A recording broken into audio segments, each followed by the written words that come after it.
समधिन तोर बड़े बड़े नैना मोर दिल्ला कर दे बैना। हंस देबे त झूमे जमाना, नाचे गाँव में नाचे ठिकाना। समधी जी धीरे धीरे बोला मोला देख के काबर है डोला। तोर बात मगब जादू है सुन के मनवा हो गे भोला।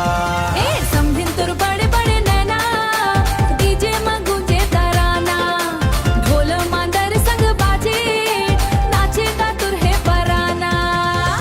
मड़वा में जब तोरे आवत देखो, सज धज के मुस्कावत देखो।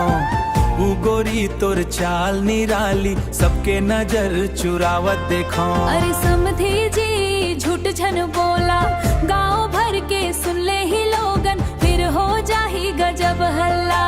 रंग गुलाल उड़ते संगी, बजत है डीजे के धुन। नाचे दादा नाचे दाई, झूमत है पूरा गुन। समधिन तोर बड़े बड़े नैना मोर दिल्ला कर दे बैना। हंसबे त झूमे जमाना, नाचे गाँव नाचे ठिकाना। ए समधिन तोर बड़े बड़े नैना।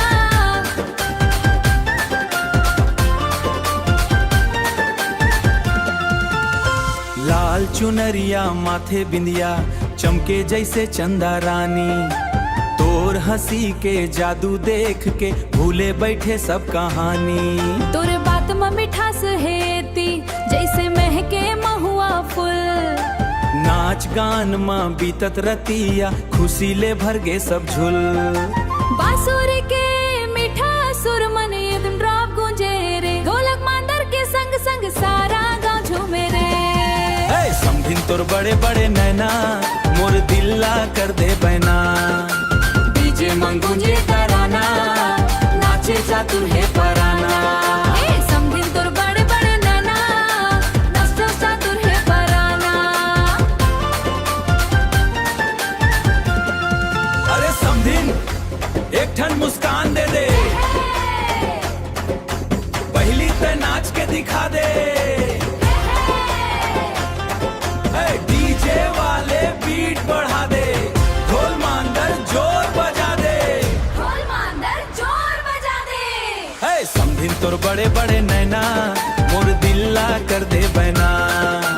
बिहाव घर में गूंजे गाना, खुशी ला भर के जमाना। समधिन तोर बड़े बड़े नैना, डीजे में गूंजे तराना। ढोल मांदर संग बाजे, वायरल हो ही ये तराना।